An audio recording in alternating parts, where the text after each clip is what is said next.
മനുഷ്യ സാഹചര്യമായി ഒരുപാട് തെറ്റുകൾ നമ്മളിൽ നിന്ന് സംഭവിച്ചു പോയിട്ടുണ്ടാവും.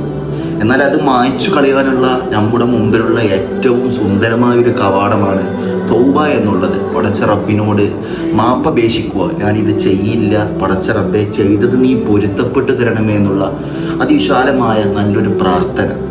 എന്നാൽ പല ഹദീസുകളിലും നമ്മുടെ തെറ്റുകൾ മായ്ച്ചു കളയാനുള്ള പല വഴികളും പ്രവാചകൻ സല്ലല്ലാഹു അലൈഹി വസല്ലം തങ്ങൾ പഠിപ്പിച്ചു തന്നിട്ടുണ്ട്.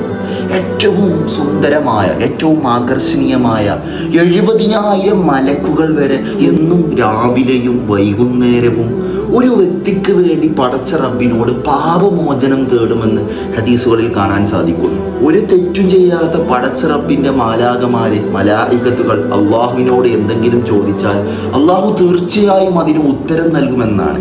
ഒരാൾ രാവിലെ സൂറത്തുൽ ഹശറിലെ അവസാനത്തെ 3 ആയത്ത്, ലൗ അൻസൽനാ ഹാദൽ ഖുർആന അലാ ജബലിൻ ലറഅയ്തഹു ഖാശിഅൻ മുതസദ്ദിയൻ എന്നുകൊണ്ട് തുടങ്ങുന്ന അവസാനത്തെ ഒരു 3 ആയത്ത് രാവിലെ ഒരാൾ ഒരു തവണ ഓതിയാൽ 70,000 മലക്കുകൾ അവന് വേണ്ടി പാപമോചനം നടത്തുമെന്നാണ്. അതായത് രാവിലെ ഓതിയാൽ ആ ദിവസത്തെ വൈകുന്നേരം വരെ 70,000 മലക്കുകൾ അവന് വേണ്ടി പാപമോചനം നടത്തുമെന്ന്. അതുപോലെ തന്നെ ഒരാൾ വൈകുന്നേരം ഓതിയാൽ ആ വൈകുന്നേരം തൊട്ട് പിറ്റേ ദിവസത്തിലെ പ്രഭാതം വരെ 70,000 മലക്കുകൾ വീണ്ടും അവന് വേണ്ടി പാപമോചനം നടത്തുമെന്നാണ്. അതിലുപരി ആരെങ്കിലും ഈ ആയത്ത് ഓതിയിട്ട് മരണപ്പെട്ടു പോയാൽ അവന് ഷഹീദിന്റെ കൂലിയാണെന്ന് വരെ ഗ്രന്ഥങ്ങളിലും ഹദീസുകളിലും കാണാൻ സാധിക്കുന്നു. വളരെ സുന്ദരമായ പടച്ച റബ്ബിനോട് തൗബയെപ്പോലെ തന്നെ നമ്മുടെ പാപമോചനങ്ങൾ തേടാനുള്ള ഒരു വഴിയാണ്. അതുകൊണ്ട് പതിവാക്കാൻ ശ്രമിക്കുക. ജീവിതത്തിൽ എന്തെല്ലാം കാര്യങ്ങൾ,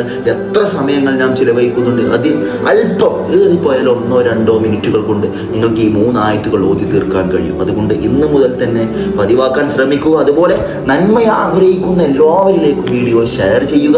പ്രത്യേകിച്ച് യൗമുൽ അറഫയുടെ ദിവസമാണ്. ഇന്ന് പടച്ച റബ്ബ് ചോദിക്കുന്നതെല്ലാം നൽകുമെന്ന് പല ഗ്രന്ഥങ്ങളിലും ഹദീസുകളിലും കാണാൻ സാധിക്കുന്നു.